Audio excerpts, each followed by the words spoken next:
Après avoir tenté d'utiliser son Koto Amatsukami sur Fugaku Uchiwa pour éviter le coup d'état du clan, Shisui se fit dérober son œil gauche par Danzo. Il s'échappa tant bien que mal et finit par donner son œil droit à Itachi pour que ce dernier puisse continuer son travail et éliminer cette animosité entre le village et le clan Uchiha, pour enfin finir par tomber du haut du falaise et par un mot d'adieu fit passer sa mort pour un suicide. Bien qu'on ne l'ait jamais vraiment connu, Shisui est devenu avec un passage bref l'une des personnages les plus aimés de Naruto. Il était de son vivant l'atout clé du clan Uchiha et sûrement le ninja avec le plus de potentiel du village. Il possédait le Mangekyou Sharingan, mais en plus de cela une particularité, le Koto Amatsukami ou kaléidoscope hypnotique du Sharingan. Il maîtrisait particulièrement bien le Katon ainsi que le Taijutsu. Certes, on ne le connaît pas bien, mais je pourrais mettre 30 minutes à vous parler de Shisui, de sa puissance et de son implication dans la trame de Naruto. Vous l'aurez deviné, nous allons parler du clan le plus prisé de Naruto, le clan Uchiha. Après les Hanma et les Zoldyck, c'est au tour des Uchiha d'entrer en scène. Alors commençons par l'ancêtre des Uchiha et l'un des méchants les plus badass tout animé confondu, Madara Uchiha. Étant le Uchiha avec le plus de longévité, Madara fut le meilleur ami de Hashirama Senju, le fondateur du Konoha. Tous les deux se sont alliés afin de créer un village où Uchiha et Senju pourraient cohabiter en paix. Malheureusement, leur rêve n'a pas pu se concrétiser car la haine demeurait toujours entre Uchiha et Senju. Après son combat anthologique contre Hashirama qui se solda par une défaite, il finit par vivre reclus et réussit tant bien que mal à se maintenir en vie jusqu'à ce qu'il fit la rencontre du jeune Obito Uchiha. Vous connaissez le reste de l'histoire. Madara a obtenu son Mangekyou Sharingan après la mort de son frère Izuna et fut réincarné lors de la 4e grande guerre ninja où il fit une entrée fracassante. Tout fan de Naruto connaît cette scène où il décima d'un élan une armée de ninjas. Il était carrément trop puissant, d'après l'auteur de Naruto en personne, Masashi Kishimoto. Le père Fugaku Uchiha.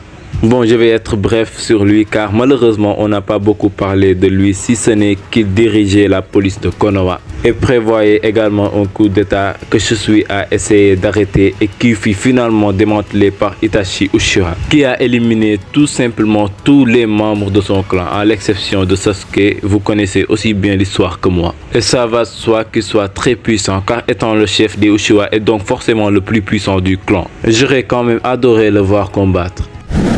Obito Uchiha. Ce dernier était dans l'équipe de Kakashi avec Rin sous le commandement de Minato. Il apparaît sous l'identité de Tobi avec la ferme intention de se venger de Kakashi qui n'a pas tenu sa promesse de protéger Rin après qu'il se soit sacrifié et qu'il lui ait donné son œil. Vous ne trouvez pas ça bizarre vous? Dans Naruto, les yeux, on les arrache, on les monte, on les vole. Regardez ça. Est-ce que c'est normal ça? Dites-moi, est-ce que c'est normal? J'ai l'impression que personne n'en parle dans Naruto. Les yeux, on les met même dans les autres parties du corps. On les collectionne. Regardez ça encore. Encore.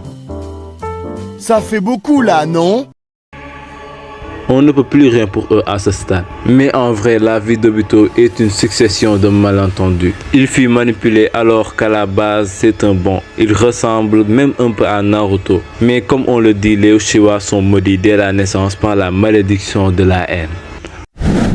Itachi Uchiha, le philosophe du manga Naruto, l'homme qui en une toute petite vie a vécu tout ce à quoi un homme peut penser et ayant à son âge plus d'expérience qu'un vieillard. C'était tout bonnement un génie, il est très intelligent et vif et maîtrise effectivement le Sharingan à la perfection. Il servit l'Anbu sous les ordres de Danzo et finit par décimer son clan pour éviter un coup d'état qui aurait pu plonger le village de Konoha dans la guerre à nouveau. Au début présenté comme cruel et froid, la suite de l'œuvre le fait apparaître comme un ninja qui a dû choisir entre sa famille et la paix dans le village, et donc la sécurité et la survie de milliers de personnes. Après avoir tué les membres de son clan, il rejoignit l'Akatsuki et fut considéré comme un ninja renégat de Konoha et décida de mener toute la haine de Sasuke vers lui, afin de le libérer de cette malédiction, de ce tourbillon de haine qui avait perturbé les Uchiha durant tous ces siècles. Il faut dire que même après sa mort, il continuait à protéger le village. Et détrompez-vous, il est très dangereux car il peut te faire entrer dans une illusion sans que tu ne t'en rendes compte. Et si vous n'êtes pas convaincu, allez demander à Deidara, Orochimaru ou bien Kakashi, ils se souviennent très bien de lui. Sasuke Uchiha. Bon, je n'ai pas besoin de trop parler, vous le connaissez trop bien, le timbré qui se fit manipuler de A à Z dans l'œuvre et qui prend à chaque fois les pires décisions et qui ne réussit à battre son frère seulement parce qu'il était en phase terminale. Là, les fans de Sasuke vont m'étriper, mais bon, je ne dis pas que je déteste Sasuke. Je précise seulement que c'est un gros con. Mais quand même, il fut un grand soutien durant la Grande Guerre et même exilé, il est devenu le protecteur de l'ombre de Konoha après l'ascension de Naruto au rang de Hokage. Donc, logiquement, il a continué le travail de son frère. Donc, bravo pour lui. En termes de capacité, c'est plutôt classique comme le Sharingan, mais aussi n'oublions pas son Susanoo qui fut l'un des plus puissants montrés dans Naruto. Il finit même par obtenir le Rinnegan qui s'était fait monter avant la guerre. Je vous l'avais dit, dans Naruto, les yeux on les porte comme des habits.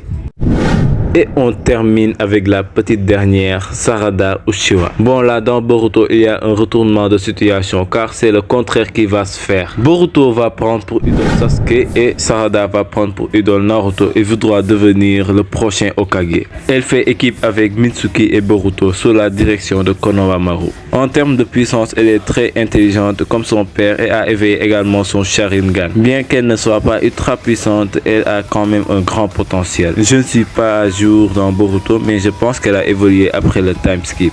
C'est pourquoi je serai bref à son sujet. Bon voilà, on en reste là. J'aurais pu aussi parler d'autres persos comme Izuna, Kagami, Izumi ou bien d'autres. Même Sakura, vous l'avez oublié, mais elle fait maintenant partie du clan. N'oubliez pas quand même de liker. Je ne vous demande que ça. Si vous ne pouvez pas vous abonner, likez au moins. Allez, Diana!